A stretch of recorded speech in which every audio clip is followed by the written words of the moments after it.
As Audio. ¿Es Sabiño el futbolista más grande desde Pelé o es el típico manjarín? ¿Y Ronivaldo es el ligre de los futbolistas? ¿Seguro que has entendido el meme de Buyaco Saka? ¿Eres más de la trampa del 2-0 o del Macauto para barcos? ¿De ayer Lamín bailando por ahí o del alcalde Azpilicueta?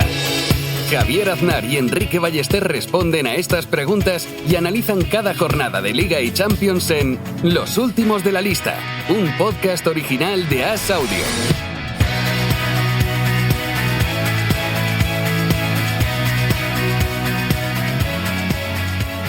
¿Cómo estás, Enrique Ballester? ¿Qué tal, Javier? No quiero que te ilusiones más de la cuenta y no quiero exagerar, pero quizá estemos en el momento del alumbramiento de un equipo de época. No quieres jugar con mis sentimientos, pero me haces este tipo de ilusiones así de repente. Sí, hablo del Auckland City, por supuesto. Consiguió un histórico empate contra Boca Juniors. Se le hizo corto el Mundial. Auckland City, cuando mejor estaban. Se acaba para ellos. Y también un poco lo podríamos extrapolar al Real Madrid de Xabi Alonso, que después de un inicio titubeante en el Mundial de Clubes, pues cada partido juega mejor. Y anoche, en madrugada, contra Salzburgo, la verdad es que tuvo tramos de un Real Madrid que no habíamos visto en muchos años, diría yo. Sin balón, sobre todo. En muchos años. ¿No? Te viniste arriba, Enrique. ¿Tú cuándo has visto esa presión tras pérdida, ese rato que tuvieron, ¿no? Esos primeros 20 minutos? Esto... yo estaba pensando, en Madrid, si juega esto en Madrid, acabará mal, ¿no? Que no sé si es síndrome Lopetegui, esto un poco, en mi cabeza. Sí. Entiendo lo que quieres decir, ¿eh? Hay mucha gente comentándolo, que cuando en el Real Madrid quieres hacer muchas cosas, luego no te dejan hacer ninguna.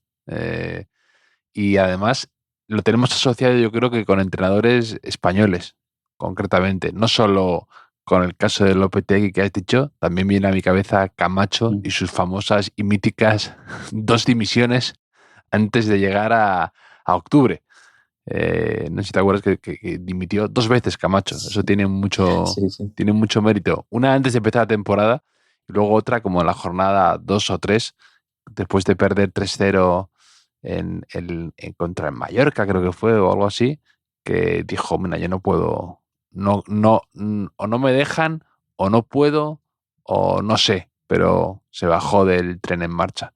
Y también eran los 2 entrenadores que habían sido seleccionadores y ambos muy ilusionantes. Le faltó decir que mi único error fue tratar a los futbolistas como si fueran personas. Eso lo dijo Jesús Gil, ¿no? Me parece, una vez. Exacto. Y un poco Benítez también. Un poco Benítez de otra manera, ¿no? En otro contexto, pero es una buena pregunta, ¿eh? Desde Vicente del Bosque, ¿no? Probablemente, que tampoco acabó del todo bien, pero no hay un entrenador español que gana una Champions con el Real Madrid. Sí, pero no solo que gane una Champions, que gane algo. Que llega a diciembre, porque Benítez también le echaron en noviembre, después de un 4-0 o un 0-4 del Barça en casa. Sí, hay pero confiamos en que Xabi Alonso precisamente haya aprendido muy bien y haya casi estudiado esos casos o esos errores, y que pues el Madrid pueda asentar ciertos mecanismos, eso que comentas tú, de mejorar y sobre todo ver cosas distintas a las que no estaba acostumbrado el aficionado madridista. Sí, ver un equipo, ver un plan. Y además cuando juegas así y todo el mundo está bastante implicado, ocurre algo que me pareció ver con Vinicius en algún tramo del partido, que por una parte el equipo te arrastra a trabajar sin balón, ¿no? Y si no lo haces, se nota mucho, ¿no? Porque si la cosa está más deslavazada, que cada uno va por su cuenta, pues puedes camuflar un poco. Pero no, si todo el mundo hace lo que toca en el momento que toca, Sí. claro. Saltas tú, como quedas, como si fuera la línea de fuera de juego, pero en ataque, ¿no? Sí, algo así, ¿no? O como si en el instituto te ponen en la clase de los listos, ¿no? Y aunque eso no sea para ser tú el que no hace las cosas, pues te toca trabajar. Claro. Un poquito más. Que bueno, que ese será un poco el reto de Xabi Alonso también, ¿no? Cuando hay alguno más que Vinicius, y no quiero decir Kylian Mbappé, que también pueda no ser tan generoso de entrada, ¿no? Que no le nazca tanto como le pueden hacer a Gonzalo Hayward, ayer, que volvió a jugar muy bien, ¿eh? Gonzalo Hayward. Me parece que hay que empezar a llamarle así. Hombre, yo no desaprovecharía esto, ¿no? De ser familia de Rita Hayward y hacer como si no pasara esto, ¿no? O sea, de hecho, desde que lo leí, esto se lo leímos a Fermín de la Calle, lo comentamos aquí y ahora ha salido en muchos sitios, ¿no? Pero desde que lo sé, tú no le ves en la cara unos rasgos, ¿no?, un poco parecidos, ¿no?, casi de belleza oriental, diría yo. Sí, te lo compro. Yo le veo Gonzalo Hayward. Aquí se va a quedar aquí un poco como Gordon Hayward, me suena un poco a Gordon Hayward. Sí, Gonzalo Hayward me está encantando. Bueno, a mí, a Xabi Alonso, a todo el madridismo en general. Pero te digo una cosa, Enrique, que puede sonar muy extraña de primeras. Puede sonar hasta un razonamiento paradójico o contraintuitivo. Pero te digo una cosa, hemos ya pasado un momento en el que cuanto mejor juegue Gonzalo, cuanto más destaque, cuanto más guste, más puede alejar a Gonzalo del Real Madrid. Y me dirás, estás loco, Javier, ¿qué dices? No tiene ningún tipo de sentido. Y te digo, lo tiene, Enrique, porque no descartaría, que es muy del Madrid, de repente, que Gonzalo haga un gran torneo, como está haciendo, que siga en esta línea, que demuestre muchas cosas y que llegue un equipo con necesidad de un jugador con las características de Gonzalo y diga, trocotro, 25 millones, 30 millones, 35 millones. Y el Madrid lo pueda considerar una muy buena venta. Los Ángeles Galaxy, quizá, ¿no?, para estar cerca de la familia. Esas cosas. No lo sé, pero hombre, no creo, ¿no? Me parecería súper extraño. Y he escuchado por ahí, o he querido leer entre líneas, algún mensaje de estos como de no nos hagamos tantas ilusiones con Gonzalo porque podría no quedarse. Pero yo creo que sería un error estratégico del Madrid colosal, porque creo que Gonzalo está demostrando muchas cosas y muy importantes y muy necesarias en el Madrid. Pero ¿qué te digo? Si en el Madrid, ¿qué haces con...? No nos olvidemos que es que a la gente se le olvida que falta Endrick, que falta Mbappé por volver, que... Y a lo mejor no hay hueco para todos. Y si no consigues una venta allá arriba por alguien interesante tipo Rodrigo o algo así, se te puede llegar a amontonar mucho talento ahí y digas, mira, tengo que hacer una venta, no consigo colocar a otros al precio que me gustaría y Gonzalo sí, tengo pues toda la plusvalía ahí y fuera, ¿eh? Ya te digo, sería un error enorme, porque a mí Gonzalo me está gustando y me está hasta ilusionando muchísimo, porque ¿sabes a quién me recuerda por momentos en algo, en detalles? Yo creo que te puede recordar a Gonzalo Higuaín. Exactamente, Enrique, qué bien lo has... Pero además, no solamente en el nombre, incluso también en la equipación, ¿no? Que es un poco de esos...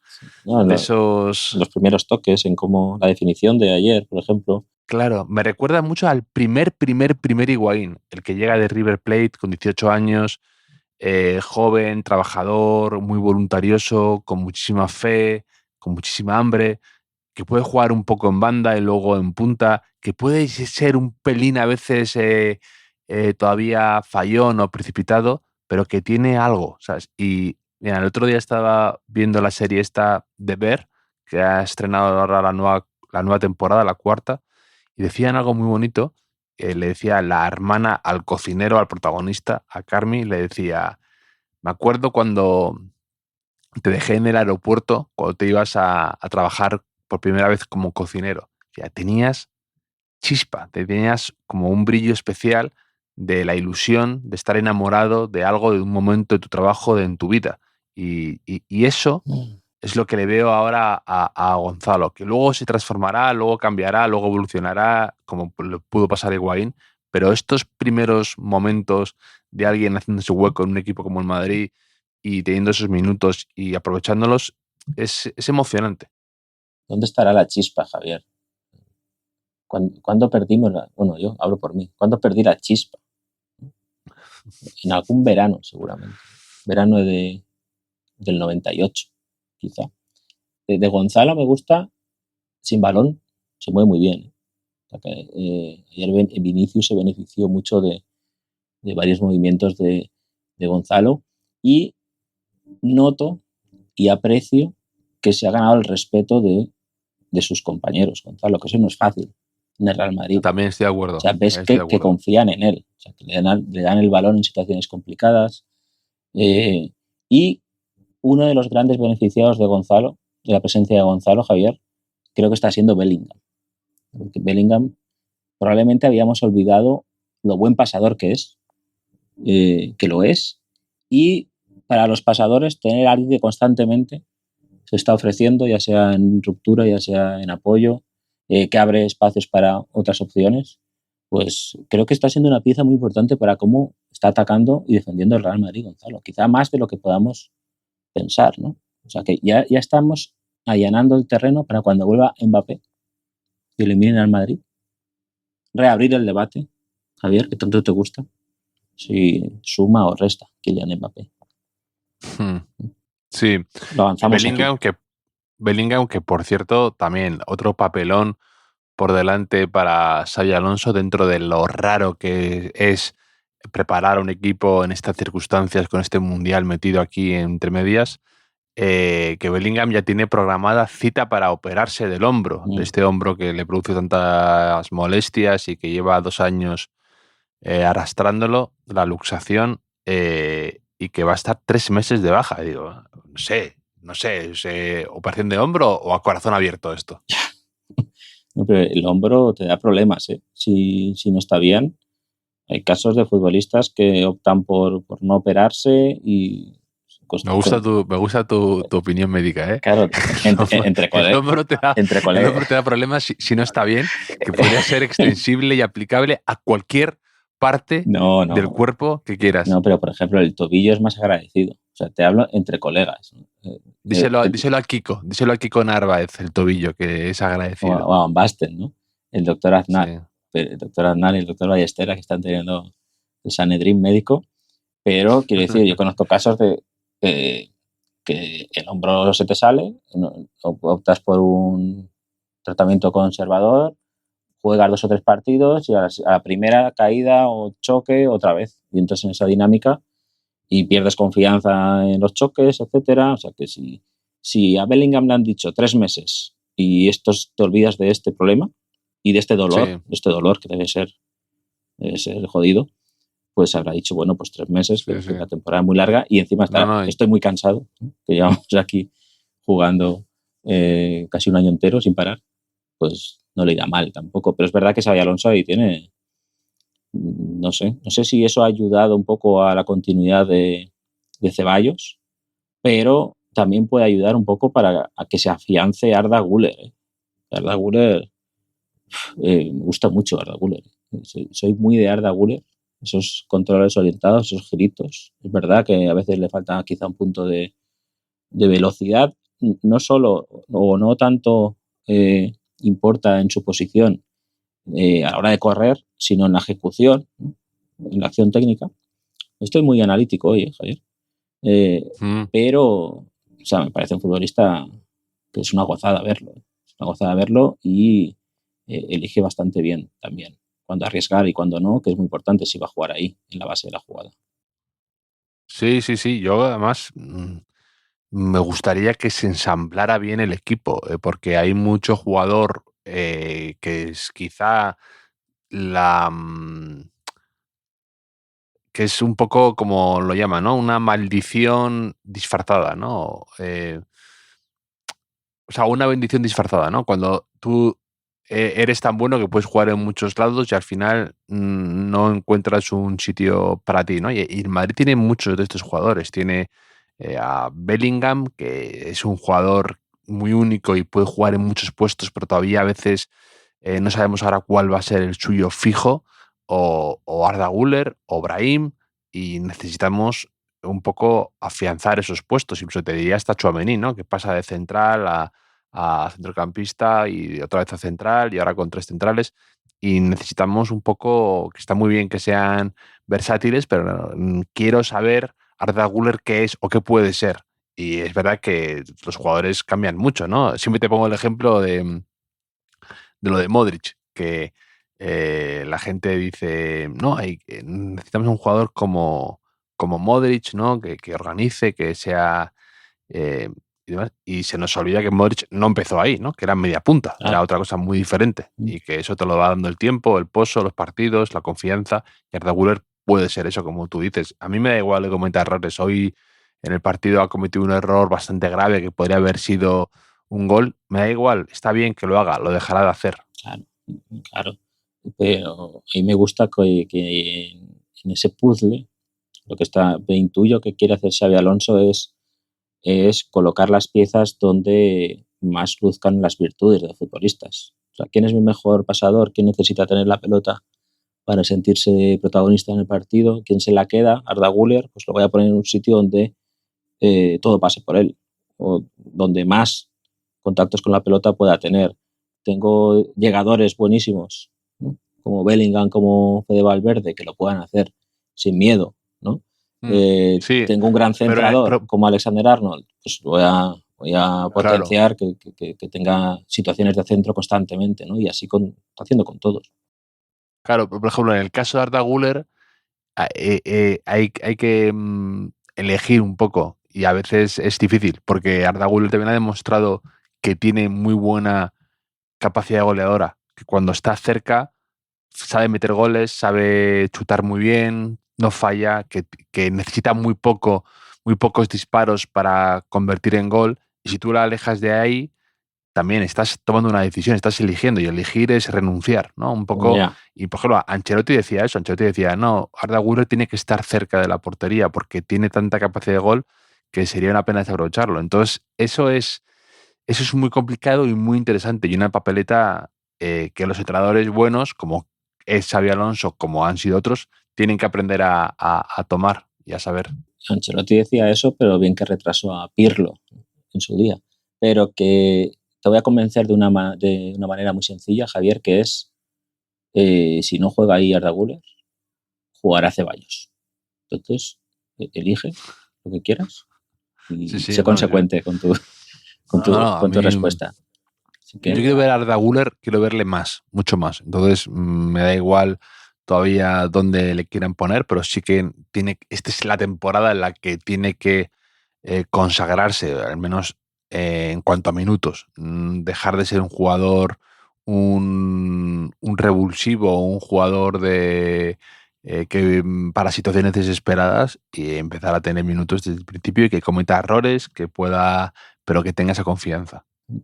Y luego esto es un detalle que quizá no sea muy preciso ni muy veraz, pero ¿no te das cuenta que los está juntando por tamaño, Xabi Alonso? O sea, tú ves la banda derecha, Alexander Arnold, Valverde, Bellingham, ese triangulito que estaban mucho tiempo asociándose, son muy parecidos. Tú los ves y por el otro lado se juntaban ahí Arda Güler, Fran García, Gonzalo, pueden ser la misma persona desde lejos.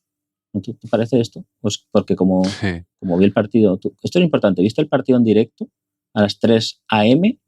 Porque yo sí. Es que esto puede cambiar nuestra apreciación sobre algunas cosas. No, lo he visto diferido, pero lo he visto sin saber cómo habían quedado. Ya, pero no es lo mismo, ¿eh? Pierdes. He tardado como 1 hora y media en lograr sincronizar mi app de DAZN para poderlo ver, porque es un infierno, pues me activaba con la de la NFL y bueno, no sé, unas movidas, he tardado, tiene que hackear todo el sistema para lograr ver el partido. Pero pierdes matices, repetido. Pierdes matices, el ambiente, el estado mental, no es lo mismo. Creo que... O sea, ¿cómo me quieres... ¿Cómo me quieres crear FOMO, no? Por no haber estado contigo a las 3 de la mañana. Viendo un alarde de profesionalidad. Es que dudé si escribirte en un momento del partido, digo, igual está durmiendo. No, si tú me hubieras dicho que te hubieras quedado, yo me hubiera quedado despierto para verlo. Es que yo no tengo problema para eso. A mí sí que es verdad que hay un par de momentos críticos que puede ser el descanso, la pausa de hidratación, que a lo mejor me podría venir abajo y quedarme shop instant, pero no sé. Yo estoy destrozado ahora mismo porque hice, creo que la peor estrategia posible. O sea, estaba decidido a verlo en directo, porque soy un profesional, ¿no? Y en la carta de recomendaciones del diario AS sobre cómo seguir el Mundial, nos recomendó verlos en directo. Pero sobre la 1 o así, empecé a sentirme más cansado de la cuenta. Entonces intenté dormir. Digo, voy a ponerme la alarma a las 3 menos 10 o así y duermo un poco. ¿Qué pasa? Que no me dormía y me dormí sobre las 2:10. Es decir, dormí media hora, me desperté, luego vi el partido totalmente somnoliento, sin enterarme muy bien. Cuando ya empezó a activarse mi cerebro, llegó el descanso, otra vez me embajoné un poco y acabé el partido al máximo de mi atención y de mi energía, que entonces no me podía dormir. 5. Parecías como el Oakland, si te hizo corto. Sí. Entonces no me he dormido hasta que ya era de día, por ahí, las 6, las 7, y me he despertado para ser persona. Total, que podría haber hecho lo tuyo. O sea, al final he aprendido una lección. El próximo es a las 9 de la noche para que no pasen estas cosas. Contra la Juventus. Sí, el martes. Martes a las 9, Real Madrid-Juventus. Octavos de finales, ¿no? Todavía. Octavos de final. Que el Madrid va por, digamos, dicen por el lado de la ruta europea, que hay más equipos continentales ahí de la Champions y demás. Y hay el otro lado, digamos, hay más equipos brasileños, ¿no? Está por otro lado Palmeiras, está Botafogo, sí. Hay alguno más por ahí. Sí, el Madrid pasa, puede jugar contra el equipo de Sergio Ramos, ¿no? Monterrey jugará contra el Dortmund la madrugada del martes al miércoles. Para ese sí que me puede acostar y despertarme a las 3 de la mañana otra vez, a ver si se me da mejor. Pero bueno, iremos viendo. Esto nos asegura otra semana de Mundial de Clubes. Este viernes ya no hay más partidos, lo siento por la gente que está enganchada a esto. Sí que el sábado ya empiezan los cruces con el Palmeiras-Botafogo, como dices, y el Benfica-Chelsea, que bueno. No hemos hablado del revival sobre el taconazo de Guti que estaba viendo. Sí, que encima está... que de hecho es gracioso porque el propio Guti en la retransmisión le sorprende, dice el locutor que estaba con él, que ahora no me acuerdo quién era, dice, esto me recuerda a alguien, Guti, esta dejada de tacón de Vinicius, y el propio Guti, que me parece bonito, ¿no? Dice, cuando estaba llegando a la jugada, estaba diciendo que Vinicius estaba pensando como que tirara a puerta, y me ha sorprendido esa dejada atrás, como sorprender al que se inventó eso prácticamente. Sí, todos vemos el fútbol más fácil desde arriba que en el césped, pero quizá Guti por eso era tan bueno, ¿no? Porque igual lo veía mejor en el césped que arriba, y quizá por eso, pese a su intento de no ser llamado Guti como entrenador, esté un poco parada su carrera. A mí me gusta que está en la cabina y enseguida, cuando está cantando el gol, pasa medio segundo de la acción y Gaby Ruiz, que está al lado comentando el partido, enseguida señala a Guti y le dice como él, ¿no? Como la suya. Que yo no quiero ser aquí un poco aguafiestas, pero a mí no me recuerda tanto el taconazo de Guti. O sea, para mí el taconazo de Guti es superior. Primero, porque es un taconazo. Es un taconazo. Claro. Y el propio Guti sutilmente lo deja caer en la transmisión porque dice, vamos a ver si es pisadita, una pisada o un tacón. Que no es lo mismo. Como diciendo, no es lo mismo y es más difícil el tacón porque el tacón hay más descontrol en ese pase, ¿no? En ese golpeo. Es más difícil ejecutarlo bien que la pisadita, digamos, que es más controlada. Y además, en mi opinión, o sea, es brillante la acción de Vinicius, pero yo la veo una consecuencia lógica de cómo es la jugada, porque a él le tapan el tiro, entonces él, de manera lateral, él había visto a Fede Valverde que venía por ahí, entonces la pisa y muy bien. Pero en la de Guti yo creo que es más inverosímil porque está frente al portero prácticamente y es un futbolista que toda la jugada viene detrás suyo, detrás de él. Sí. Entonces me parece más marciano, o sea, a mí me ha causado más asombro. Sí, exactamente. O sea, la de Guti me acuerdo perfectamente dónde lo estaba viendo, con qué amigo, en qué bar. Y ahora esta jugada de Vinicius en directo, en el momento, es diferente. O sea, la de Guti te descoloca como que acaba de pasar y la de Vinicius se ve venir un pelín más. También te digo una cosa que creo que es lo bonito que tiene en general el deporte, que es que una vez hecha la de Guti, la de Vinicius de repente te parece más lógica porque ya lo has visto antes por primera vez casi con Guti, te diría. Puede ser. Que tampoco es una cosa...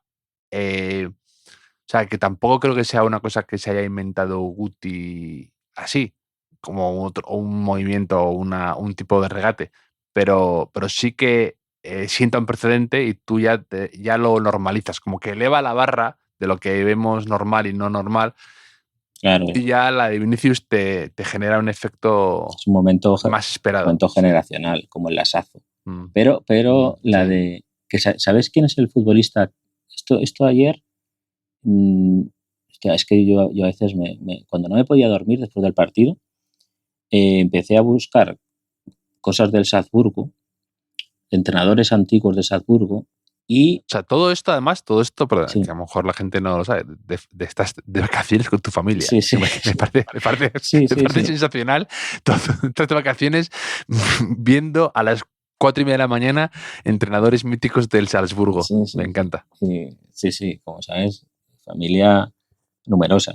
Pero, y vi que uno de los entrenadores del Salzburgo había sido Óscar García Junyent, mítico, jugador del Barça, del Valencia, del Español, del Albacete.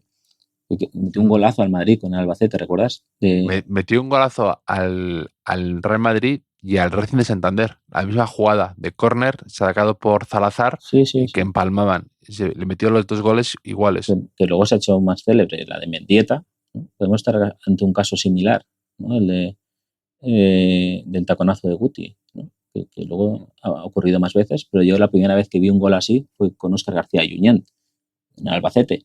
Pero... que era de la quinta del Mini Stadi, ¿no? La quinta del Mini, y tenía 2 hermanos que fueron futbolistas. Uno, Genís. Ruller, que es el más conocido. Genís, que tuvo bastantes problemas de lesiones, que jugó bastantes años en el Sabadell hasta que se retiró. Y Ruller, que jugó bastante en el Barça, zurdo, de mucha clase, centrocampista, y en el Villarreal, sobre todo, o jugó en más equipos. Creo que también pasó por el Español, si no me equivoco. Pero que en la wiki de Ruller, porque estuve mirando, destacan que es el único futbolista que ha marcado 3 lasazos en su carrera. O sea, 3 goles desde más allá del centro del campo. Tenía una zurda fabulosa, Ruller. Así que queda ese dato ahí, que no sé por qué he empezado a hablar de esto, porque yo lo que te quería decir es que la jugada de Vinicius me recuerda aún más que a la de Guti, a un taconazo que da Benzema contra el Español sobre la línea de fondo que marca a Casemiro. Creo que es un 0-1 en una liga de estas que aún había restricción de público y esas cosas, me parece. que es el mismo tipo de jugada porque quizá influya el tiro de cámara también, porque tú estás viendo esa perspectiva y ves a la espalda del jugador, ¿no?, que está llegando el otro. Entonces, que hace un taconazo con caño, me parece, Benzema, y llega Casemiro y marca un 0-1 allí. ¿Esa la habías olvidado ya, Javier? Sí. Pues la buscas luego, porque claro, es que Benzema, como era un artista, ¿no? Cada mes hacía una de esas. La gente se olvida. Sí. Pero sí, a mí me recordó más a esa jugada, estando todas en un nicho de asistencias selectas, ¿no?, de gol. ¿Qué hubiese sido más bonito en esa cadena de transmisión de conocimiento? Porque el taconazo de Guti es a Benzema, que Benzema luego se lo dio a Casemiro, que Casemiro hubiese hecho algo parecido, aunque es más difícil, a Vinicius, y ahora Vinicius, ¿no?, que fuera ahí uno tras otro. El paso de antorcha, ¿no? El paso de antorcha, qué bonito hubiese sido. Pero bueno, a ver. Yo, Enrique, sí. hablando, antes que tú comentabas lo de las madrugadas viendo deporte, ha venido a mi cabeza, que el otro día lo comentamos tú y yo fuera de micro, la espeluznante lesión de Haliburton, estrella de Indiana Pacers, en el 7º y decisivo partido de las finales de la NBA, que es una lesión que quedará en el recuerdo de mucha gente más que incluso el campeón, ¿no? Se rompió el tendón de Aquiles en mitad del primer cuarto cuando estaba jugando fenomenal, la estrella de los Pacers, y se quedó en el aire esta sensación de que se perdía un potencial partido emocionante, ¿no? Porque se quedaba fuera de combate y entonces ya todo cambió, ¿no? El ánimo la atmósfera, el ánimo de los jugadores, el ambiente en la cancha, todo cambió. Y dio bastante pena, ¿no? El momento de Haliburton casi llorando, aporreando el suelo, de no podérselo creer al notar esa rotura. Y es un momento como ya histórico también, generacional, como tú has dicho antes de lo de Guti. Yo te quería preguntar me venía a mi cabeza grandes lesiones así, dramáticas y en momentos clave, tipo la de Haliburton, ¿no? Si en fútbol a ti te viene a la cabeza alguna. Yo tengo alguna. A mí me ha venido a la cabeza la de Salah, por ejemplo, con el Liverpool, en aquella final de Champions, cuando se le sale el hombro, ¿no? Hablando de temas de hombro con Bellingham, que Sergio Ramos le sacó del partido, ¿no? Con una medio le agarró y se cayó y se rompió el hombro, se le salió. Lo lesionó, básicamente, ¿no? O la clavícula. Sí, la gente es muy dura ahí con Ramos. Yo creo que él no, o sea, que es mala suerte. Sí. O sea, no digo que sea una jugada limpia, pero que es mala suerte. Una pugna. Es verdad que esto no ocurre más en baloncesto porque estoy pensando en fútbol, no se me ocurren muchas, pero en baloncesto estoy pensando esa final de los Warriors que cae Kevin Durant, ¿no? Cae Klay Thompson con lesiones graves también. En el debut del primo de Gonzalo Hayward, Gordon Hayward, también se rompe la pierna, ¿no? Con los Celtics, me parece, si no me equivoco. Y, o sea, Hayward se rompe, se hace polvo el tobillo. Sí, con momentos de mucha expectación que terminan en drama. Entonces, del fútbol, no lo sé. O sea, evidentemente, recuerdo lesiones muy graves de futbolistas, pero como así en partidos cumbre. Sí, yo me acuerdo la de Cristiano Ronaldo también con Portugal, ¿te acuerdas? En la final de la Eurocopa, que se va también llorando, ¿no? Que tiene un choque fortuito, creo que es con Payet, ¿no? Que le tiene una especie de esguince en la rodilla y no se pone a llorar porque sabe que no puede continuar, ¿no? Y además esto de que lo intentan, que siguen y no están fuera de combate, ¿no? También De Bruyne con el Chelsea, en la final que pierden, tiene una fractura de pómulo o algo así, de repente le sacan en el minuto 50 y pico. También viene a mi cabeza la de Diego Costa en la 10ª, en Lisboa. Que llegaba ya que no es dramática. Sí, pero quiero decir, yo me refiero más como a lesiones graves. Lesiones graves que no solo que te pierdas ese partido, sino que son lesiones de larga duración. No sé. Sí, claro, que eso tiene el efecto devastador de que no solo te condiciona el partido decisivo de todo el año por el que llevas peleando y luchando, sino que aparte te deja fuera de combate todo el año siguiente, ¿no? Que es dramático, que ha pasado con Tatum también. Y quién sabe si tu carrera, realmente. Sí. O sea, todavía trabajando para un momento, ¿no? Y en ese momento salta todo por los aires. Recuerdo la de Pau Gasol en la semifinal del Mundial. Sí, que contra Argentina, ¿no? Sí. Y luego se pierde la final contra Grecia. Sí. Me acuerdo también de que no es grave, pero sí esa sensación de que cambia, qué mala suerte, y cambia todo. Me acuerdo Van Nistelrooy en el último partido de Liga contra el Mallorca, ese partido de José Antonio Reyes que mete 2 goles y la remontada de Capello, se lesiona en el minuto 20 y pico, que estaba haciendo además un final de temporada increíble, estaba tocado por una varita, todo lo metía, conseguía goles inverosímiles y de repente se lesiona en el minuto 20 y pico. Yo lo vi como una señal, de decir, si se lesiona, no sé, a lo mejor no es el día. También se lesionó Beckham ese día, me parece. Sí. Sí, no sé. Bueno, es que algunas acaban bien, como esas. Es lo que dice, ¿no? Como que te unes. La lesión de Villa en la Eurocopa del 2008, que creo que hace unos episodios dije que era Torres quien se había lesionado, y obviamente no, porque Torres marca en la final, pero Villa se lesiona contra Rusia, que ahora se han cumplido 17 años, se han cumplido. Sí. Increíble. Sí. Y entonces juegan 5 en el medio, ¿no? Contra Fábregas, y bailan a Rusia en el segundo tiempo, ¿no? A raíz de esa lesión. Sí. A veces te ayudan. Ese es otro capítulo, ¿no? Lesiones que te ayudan a encontrar el equipo. Sí. O, por ejemplo, esto yo no sé si es, hablando de Fábregas, típica cosa que te dice alguien una vez, un día, de forma casual, y tú por algún motivo lo asumes como verdadero y no contrastas nunca en nada más, ¿no? Y yo me acuerdo que un tipo con el que trabajaba me dijo que Del Bosque había estado dudando si poner a Iniesta o poner a Fábregas en la final del Mundial, porque estaba Iniesta, estaba uno medio resfriado y al final como que me dijo que, mira, y al final metió gol Iniesta, ¿no? Y uno, no sé si es verdad, dos, no sé si tiene algo de sentido. Bueno, al final metió... Porque además jugaron, los dos estaban en la jugada. Claro, además. Metió gol Iniesta a pase de Fábregas, iba a decir. Es verdad que Fábregas sale desde el banquillo ese día. Sí. Creo que entra por Xavi Alonso en el segundo tiempo. Pero sí.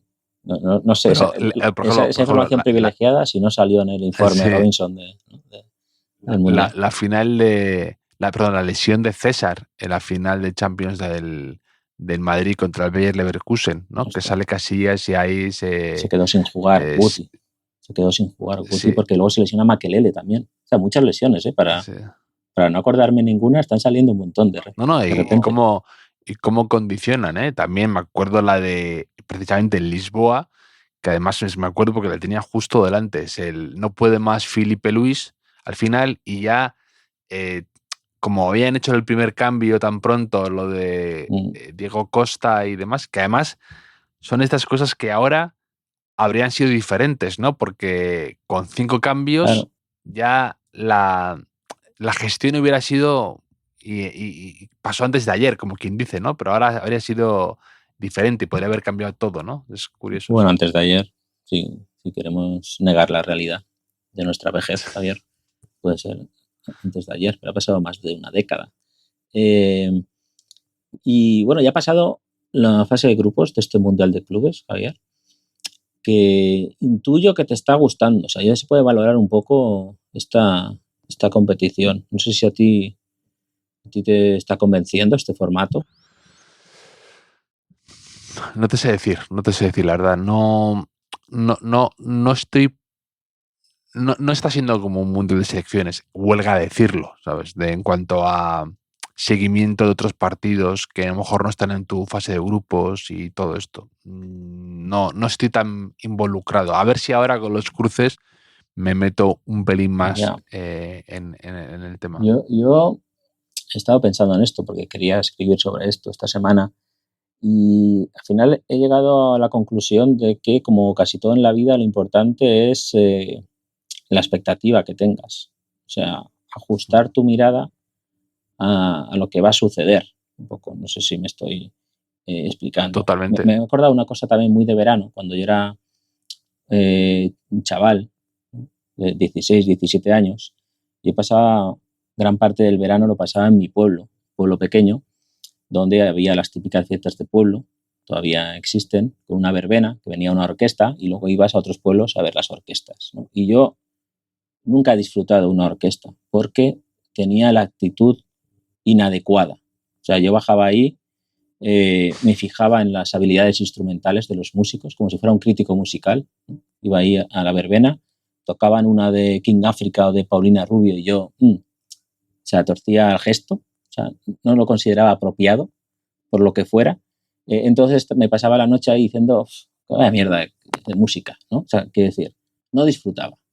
Que ahora lo pienso, ¿y qué esperaba yo? O sea, que tocaran una de Explosions in the Sky, ¿no? Eso te iba a decir exactamente Explosions in the Sky. Y se la dedicaran a mi tía Inocencia, ¿no? Que estaba ahí bailando pasodobles, ¿no? O una de Sigur Rós, ¿no? Que la orquesta Topacio tocara una de Sigur Rós y yo pudiera decir, ¿sabéis? Eso, solo instrumental, claro, me encanta.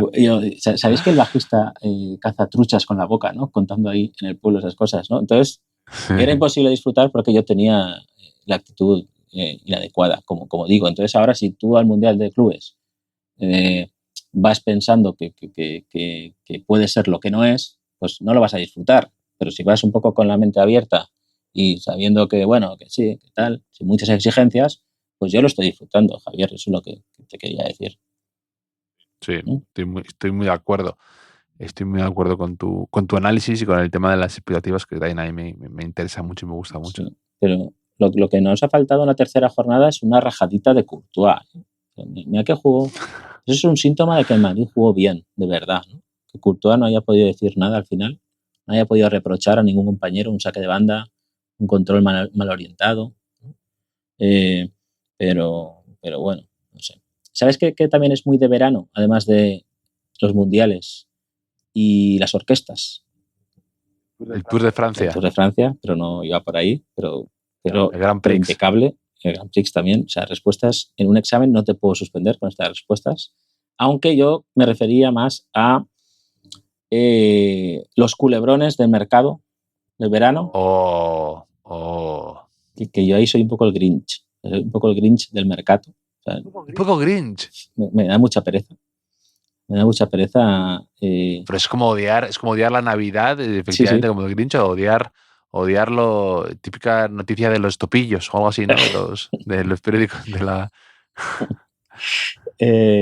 Nico Williams, ¿no? Es el culebrón del verano, se podría decir, ¿no? De alguna manera, este conflicto que está germinando entre, o que ya lleva tiempo germinando entre el Athletic Club de Bilbao y el Fútbol Club Barcelona. Y ya la gente está contigo, a la gente le gusta mucho esto, los rumores de mercado,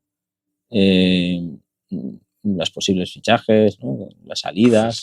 Es la salsa de todo, Enrique. Si no hubiera eso, me suicido en verano. En cuanto no a no poder hablar en la playa con tus amigos o en la piscina o en. No tengo amigos. Si no sé quién es buen fichaje o tiene hueco o estás pagando de más o estás típicas. Me encantaban esas portadas como de fotos rozando el paparazzi, ¿no? De alguien sacando una foto de una reunión de alguien en un barco, me acuerdo, sí. Una foto con Danelka, me acuerdo, que habían hecho una reunión como en alta mar, es como de película de James Bond, eso, ¿no? O me acuerdo eso de típicas fotos de no sé quién relajándose en la playa mientras se cierra su fichaje, ¿no? Foto aeropuerto también, ¿no? La llegada. Sí, esas son ya la confirmación oficial. Le dan el periódico del día. Sí. O las fotos de Cristalera, ¿no? Las oficinas del club, algo así. O sea, la de Ronaldo con Valdano y tal, o sea, como cerrando el fichaje con las mangas de camisa subidas, ¿no? No me convence, Javier. No me compensa. Que quizá esta fobia mía se haya acrecentado con las redes sociales, ¿no? Porque está la gente, esto lo hemos comentado alguna vez, ¿no? La gente escribe mucho a los community managers, ¿no? Pidiendo anuncios de fichajes, ¿no? Y yo, tranquilos, que saben, o sea, me consta que los directores deportivos, los presidentes, los entrenadores saben que tienen que fichar, ¿no? O sea, no hay ningún verano, salvo algún caso excepcional, que se les olvide, ¿no? que tengan un fichaje. Entonces, ¿tú tienes algún culebrón especialmente? Bueno, muchos. Yo recuerdo seguir por el teletexto, porque estaba ahí incomunicado en mi pueblo, esperando que tocaran alguna de Explosion in the Sky. El de Nilsson. De Nilsson, verano del 97, que primero parecía que iba al Madrid unos meses antes, luego estaba el Barça, no sé si la Juve, la Lazio, no recuerdo bien, y apareció el Betis de repente en la página 135 del teletexto, ¿no? Los deportes,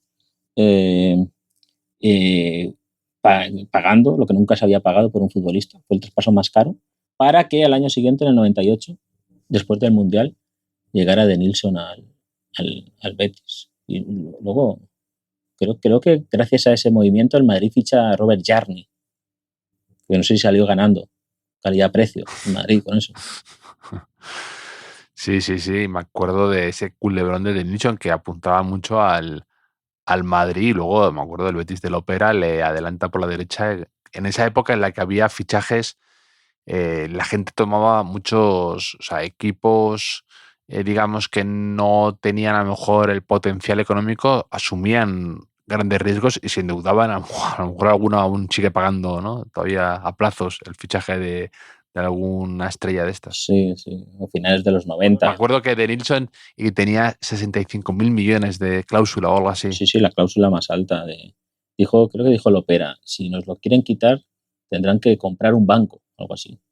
Sí, que esa época era esa, cuando era un poco, las cláusulas era el momento de locura de cláusulas, ¿no? De ese vivir con el miedo, porque las cláusulas eran medio asumibles ya, ¿no? O sea, me acuerdo de la del Madrid con Mijatovic, o la de entonces el Barça también con Rivaldo, ¿no? Sobre la bocina, ficha, paga la cláusula de 4.000 millones y no sé qué. Entonces todo empezaba a escalar súper rápido. Me hubo culebrones. Yo recuerdo, el de Prosineski debió ser bárbaro, ¿no? Ya, yo eso no me acuerdo de nada. Me acuerdo de refilón. Era muy pequeño. No. Luego el de Karembé también. Sí, el Karembé fue largo y tedioso y como lo que tú dices, al final a mí Karembé me gustaba y fue importante en el Madrid, pero que, claro, la espera fue tal, el drama fue tal, la guerra Barça-Madrid, como no se recordaba desde Di Stéfano, que luego ya Karembé, además, que fue para mí súper decepcionante, llega rapado. Y digo, pero sí, con lo que molaba esas trenzas y tal. Esto no es lo que me habíais prometido. Sí. Claro, Karembé, digamos que luego era un jugador normalito, ¿no? No, muy ganador, porque también con Francia ganó todo, pero ¿no? Quiero decir que luego tuvo esos momentos, ¿no? Esos punterazos en Champions, que metió goles muy importantes, que un poco que dices, bueno, me compensó, ¿no? Lo de Karembé. Sí. Yo me acuerdo de una canción de ese programa que no sé por qué desapareció, que era La Parodia Nacional, ¿puede ser que se llamara? Sí. Constantino. No es la primera vez que lo citas aquí. La canción esa de Karembé, que era Ay Karembé, ¿cómo te gusta el parné? ¿Parece? Sí. Ese programa porque no se hace ya. Constantino Romero. Y claro, es que habrá oyentes que no saben de lo que estamos hablando. Que lo busquen, quizá. No, pero de repente llegará algún youtuber, algún streamer y lo hará cool de nuevo, ¿no? Como el Grand Prix y todo esto. Pues sí, no, eran canciones que reflejaban la actualidad nacional de un modo irónico y mordaz. Fíjate que yo recuerdo muchos culebrones de estos. También me encanta, ¿sabes lo que me encanta?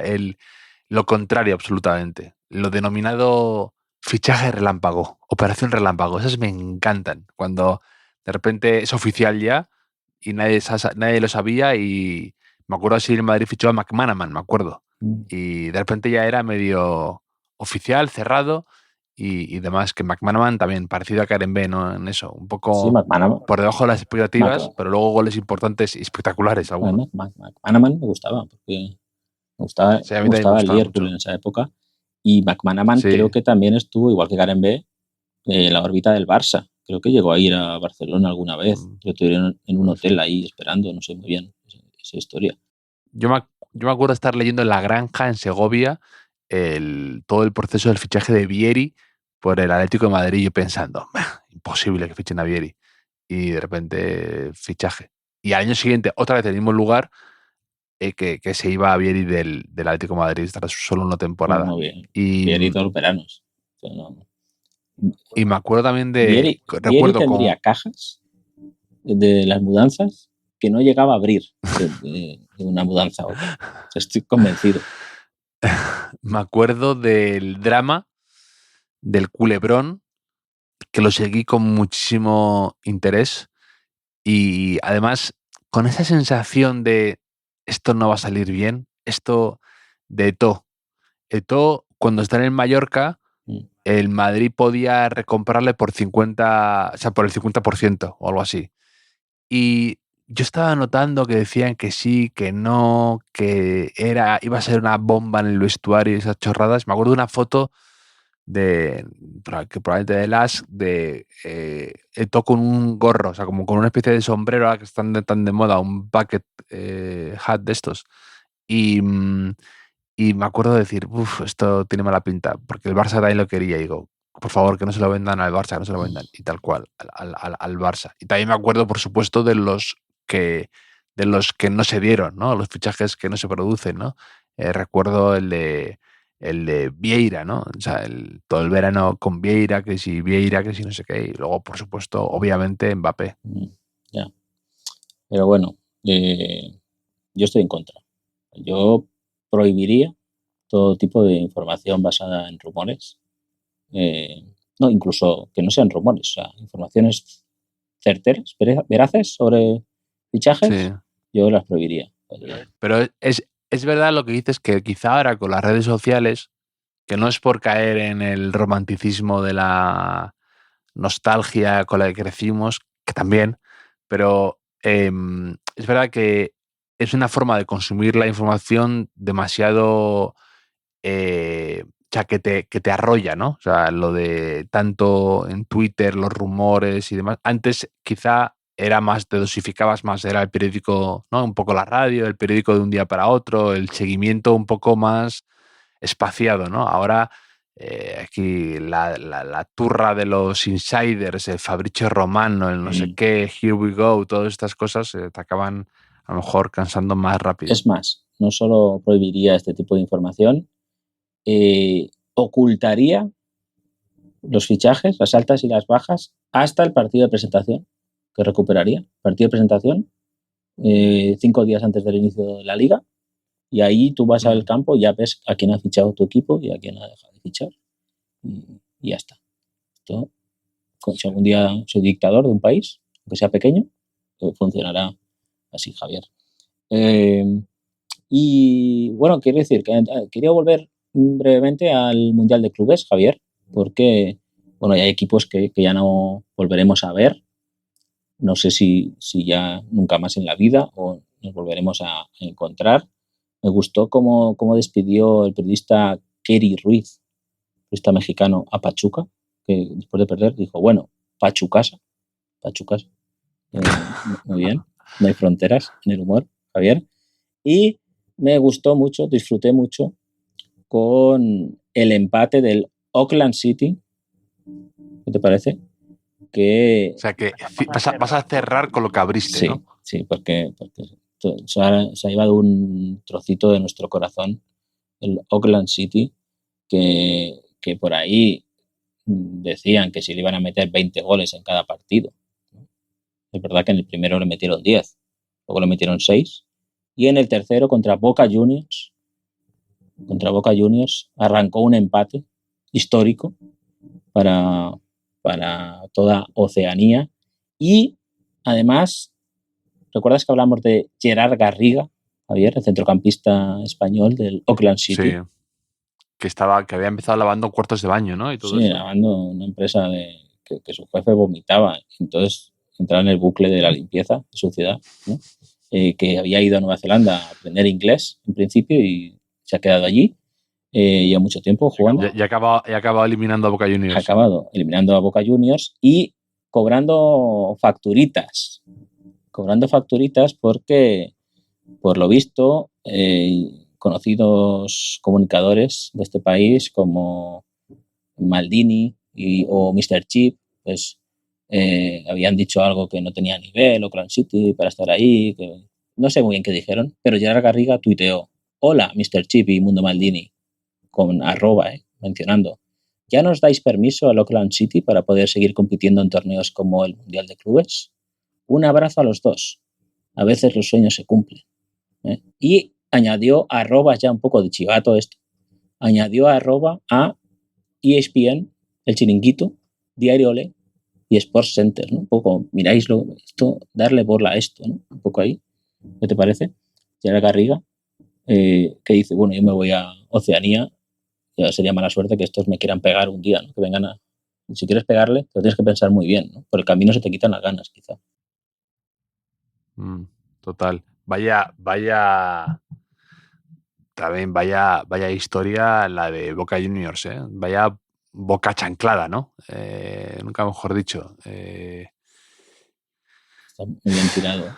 Pero sabes que realmente, a ver, Boca ya no iba a pasar, porque el otro resultado del grupo no le dio de sí. Hubo la famosa interrupción, ya famosa por tormenta eléctrica, que ya cuando saltaron al campo ya sabrían que no iban a pasar, y de paso han hecho felices, como digo, a un continente entero, y a Gerard Garriga en concreto, y han convertido en héroe a el autor del gol del empate, del 1-1, porque resulta que Christian Grey, se llama Christian Grey, este no se llama así, el de las 50 sombras de Grey, no se llama igual, me ha parecido, sí.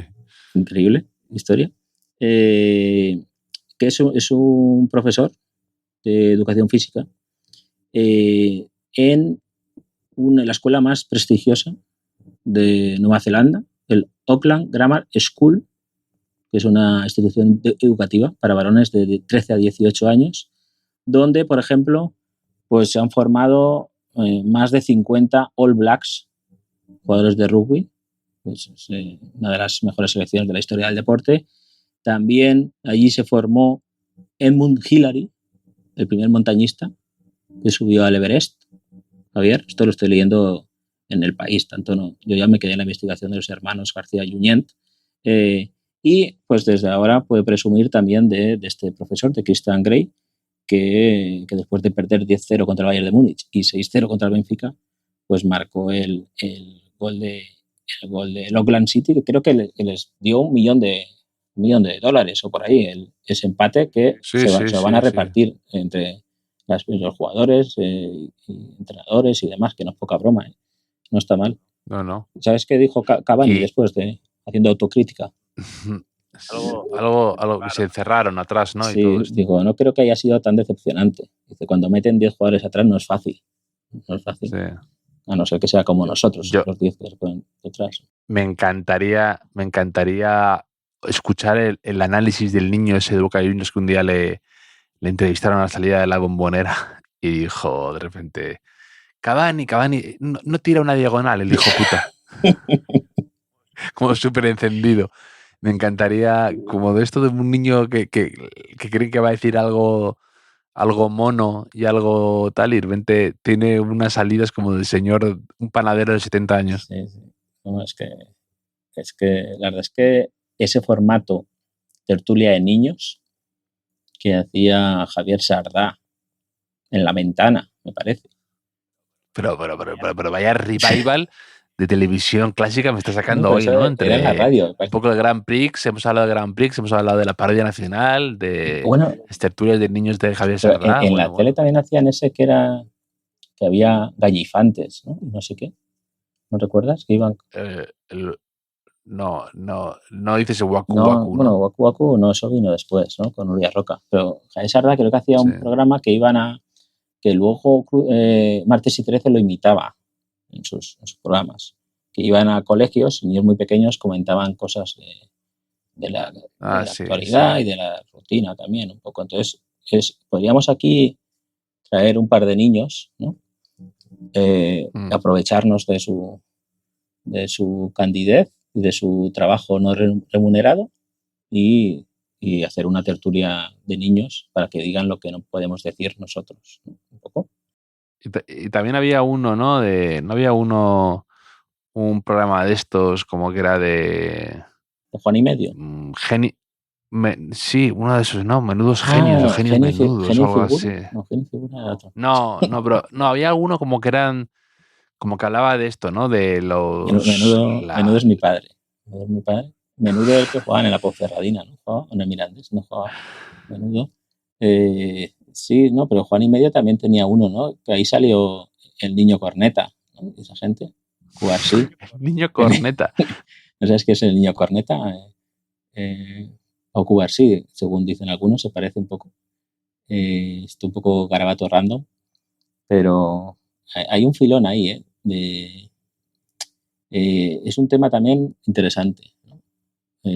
Hablando de niños, business, ¿no? Cómo acaba la cosa. Hablando de niños, Álvaro Salto, oyente atlético, me avisó de que el Bolonia, el equipo de fútbol italiano, que ha hecho una muy buena temporada y que está muy de moda, pues el Bolonia ha copiado la táctica de Enrique Ballester, otro día de negocio que nos roban. Con los niños, me mandó una foto que salían todos los niños, unos bebés recién nacidos, todos con la camiseta del Bolonia, porque la regalan y ya tienen al menos la foto. Y decía Álvaro Salto que era muy tu idea de butragueño, ¿no? Que decías del Real Madrid. Los paritorios, ¿no?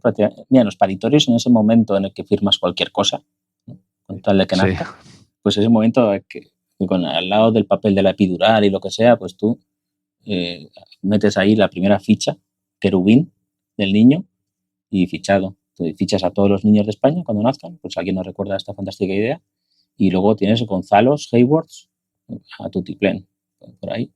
Pero bueno, siempre yo doy la idea y me quedo en el plano teórico, siempre, Javier, pero no me muevo por afán monetario, como sabes, Javier. Y aún así, volveremos a grabar, ¿no?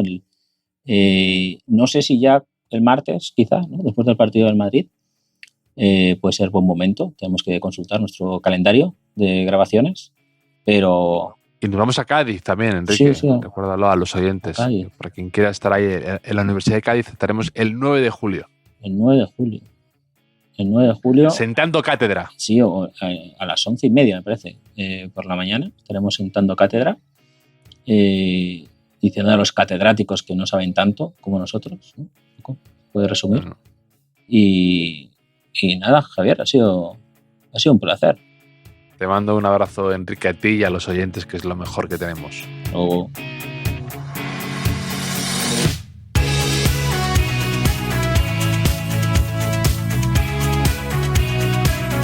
Los últimos de la lista es un podcast original de As Audio con la producción de Javier Machicado y la realización de Vicente Zamora. Síguenos en redes sociales, @asaudio. Puedes escucharnos en la sección de podcast de as.com, en la aplicación del diario As o en tu plataforma de audio preferida.